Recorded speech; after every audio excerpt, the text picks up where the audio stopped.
Otajonaga rahmat. Xushilasiz to'ylar muborak bo'lsin. Shuhratjonaga tabrik beramiz. Farzandlaringizga eng baxtli daqiqalar, mana shunday munosib baxtli oqshomlari muborak bo'lsin. Sizni islomdagi barcha egamberliklar sulolasining bugungi mana shunday yig'ilma saltanat solib yozilgan chiroyli dasturxonda go'zal to'ylaringiz bilan chin dildan muborakbod qilamiz. Rahmat, to'ylar muborak bo'lsin. Farzandli insonning yorug' chirog'i unga borik baxshishlar narsa. Keling do'stlarning yaqin yiroqlar to'yimiz dasturxoni sizlarga murojaat barcha mehmonlarimiz ayni damda to'y dasturxonlarimizga lutfan taklif etamiz. Bugun oqshomning eng baxtli daqiqalaridan, go'zal daqiqalardan barcha chiroyli tasvir etishga harakat qilamiz. Bugun to'yimiz chiroyli o'tishida biz bilan birgalikda ijodiy hamkorlikda xizmat qilayotgan jamoalarimiz bor. Ayni damda ushbu jamoalarimizga eslatib o'tish fursatlari yaqinlashdi. Bugun oqshomning kutilgan, balki kutilmagan eng baxtli daqiqalardan chiroyli tarzda tarixga qo'llab qoladigan jamoamiz. Yillar davomida to'yboshlarimiz to'y oqshomini zamonaviy va sifatli tarzda tomosha qilishlari uchun bugun o'zlarining halol va professional xizmatlari bilan sidqidildan mehnatda bo'ladigan ustozimiz Alijon akamiz rahbarligidagi Alijon studiyasining professional video muhandislari tomonidan oqshomning barcha daqiqalari chiroyli tarzda tarixga qo'llanib boriladi. Shuni aytib o'tish kerak, ushbu jamoamiz to'yimizga tashrif buyurdi. Hech ham xavotir olmang. To'yimizga, to'yxonamizga tashrif buyurgan hech bir mehmon kameralarimiz nazardan chetda qolmaydi. Omad va holatda to'yimizga xush kelibsiz deymiz. Mana endi badiiy sahnamizga yuzlanamiz. Bugun san'atkorlar jamoasi bilan sozimizdan kelganicha, so'zimizni ovozimizdan, qo'limizdan kelganicha yo'q desa boy bu kamera olib o'tiribmanman. Bugun badiiy sahnamizda sizlar uchun kelayotgan san'atkorlar allaqachon o'zlarining chiroyli qo'shiqlari mendan chiqishmaydi. Ishonchli va hurmatni qozonib kelayotgan o'zlarining chiroyli muomala madaniyati, xulqi, bilan ajratilgan tayyorli san'atkorlarimiz singari Ilmonbek Karimov, Ulug'bek O'zbekov bugun xizmatga xush kelibsiz. Ayni damda dalarimizga baxtli qudajonlarimiz ham tashrif buyurdi. Demak, qudajonlarimizni ham dalarimizga taklif etsak, to'ylar muborak bo'lsin.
inşallah kaderimize hasenler eylesin.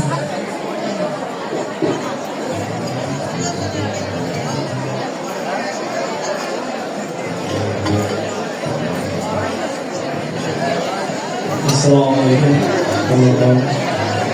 Otalardan, do'stlardan, o'g'illardan, hammalaringiz bugungi Sobir bobo qo'rg'onimizdan chiroyli davriga yulduz qo'rg'onimizdan bag'ayatlardan xursandmiz.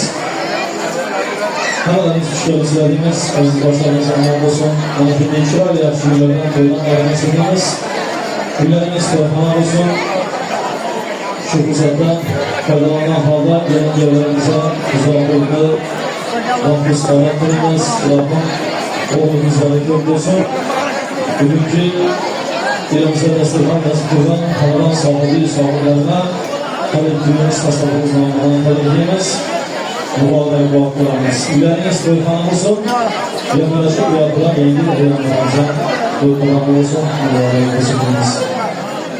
Rahmatli ma'naviy ishim qo'shmali ishlarimizni qo'ylab muborak bo'lsin.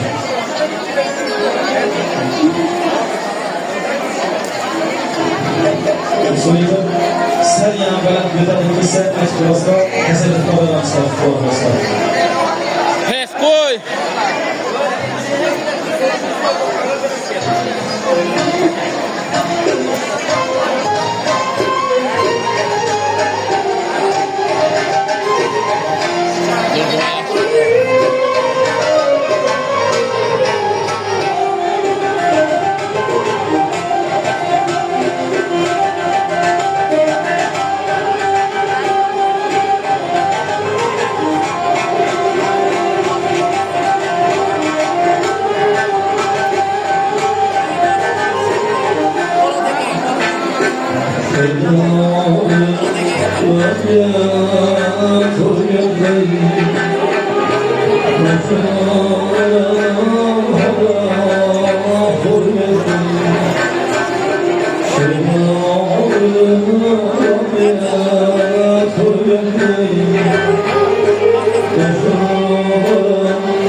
Thank you.